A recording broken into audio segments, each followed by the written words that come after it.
మనతో పెట్టుబడి పుల్లారావు గారు కూడా జాయిన్ అయ్యారు. ఒక్కసారి పుల్లారావు గారు నమస్కారం. నమస్కారం అండి. పుల్లారావు గారు, ఇప్పుడే మనం చూస్తా ఉన్నాం, అనేక అంశాలు మాట్లాడుతున్నాం. బ్రిజ్భూషణ్ కేసు, ఇవాళ డెవలప్మెంట్, ఆయన నిర్దోషి ప్రకటన, 3 రాష్ట్రాల ఎన్నికల ఫలితాలు, దానిలో జంజీ ప్రభావం ఏమన్నా ఉందా?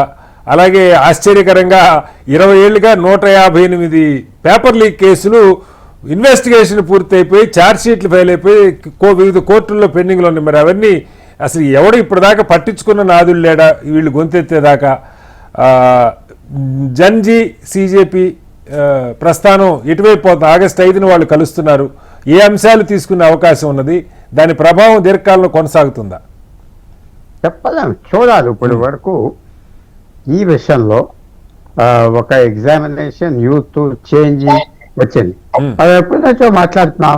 జనరల్ గా ఉన్న పొలిటికల్ పార్టీస్ ఏంటంటే కొత్త వాళ్ళని ఎవరిని రానివ్వరు. వస్తే ఏదో వర్కర్ గా తిరగమంటారు, కానీ వారికి ఉన్న కెపాసిటీకి ఎవరు రానివ్వరు.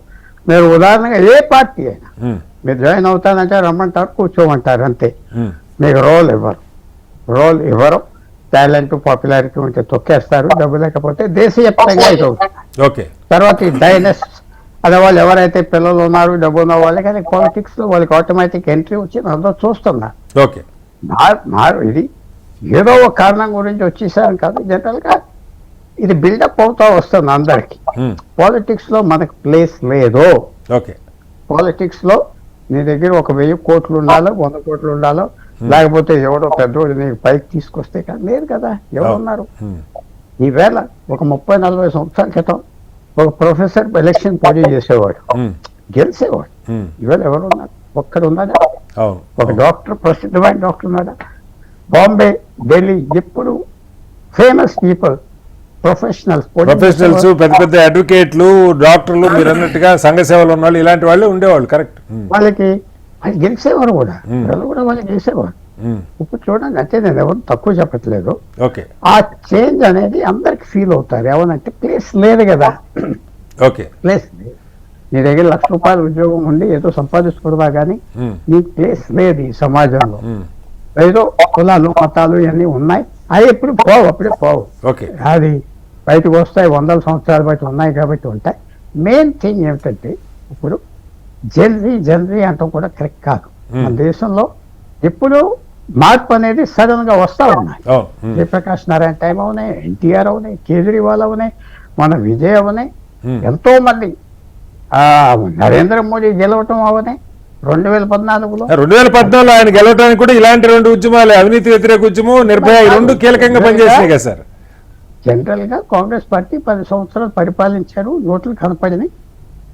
కొత్త వాళ్ళకి ఇదేం బాగోలేదు, ఎక్కువ సోషల్ ఇంజనీరింగ్ మీద దిగారు, ఇది మొత్తానికి పీక్ అందరినీ తీసుకేస్తారేమో అని వచ్చినప్పుడు మీరు మర్చిపోతున్నారేమో, రివోల్ట్ వచ్చింది. North India, west India, east ఇండియాలో వచ్చారు. సో మార్పు అనేది భారతదేశం కొత్త కాదు. ఒకటి జ్ఞాపకం పెట్టుకోవాల్సింది ఏంటంటే ఏదో ఓవర్ పవర్ఫుల్ గా మాత్రం రాదు. ఎందుకంటే భారతదేశం ఇప్పుడు బంగ్లాదేశ్, నేపాల్, ఈజిప్ట్, టునీషియా కాదు. అది కూడా పెద్ద దేశాలు కాదు, ఒక దేశం, ఒక క్యాపిటల్. ఆ దేశాలని ఒకే సిటీ, ఢాకా బంగ్లాదేశ్, కాఠ్మండు నేపాల్, అలాగే ట్రిపోలి లిబియాలో, టునీషియాలో ఒకే టూనిస్ సిటీ, ఈజిప్ట్ లో కైరో. ఇదంతా ఒక రకమైన సెంటిమెంట్. తర్వాత ఇంకొక నిమిషం తీసుకుంటా, ఢాకాలో, కాఠ్మండూలో ఏమైంది? 50,000 మంది రివోల్ట్ చేశారు తిరగటం సిటీలో.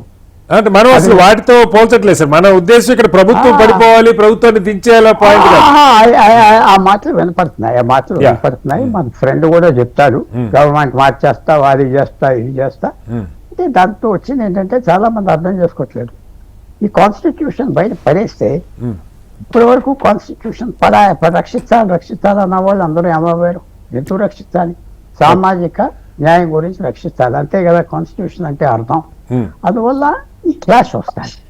ఇప్పుడు ఇది పవర్ఫుల్ అయిపోతుందా అంటే ఇవన్నీ ఇలా ఉండగా ఒక విశేషమైన విచిత్రమైన ఎలక్షన్ రిజల్ట్ పట్నా నుంచి వచ్చింది. ప్రశాంత్ కిషోర్ గెలిచాడు. ఆ బీజేపీ ప్రెసిడెంట్ సీట్ని ఓడించాడు.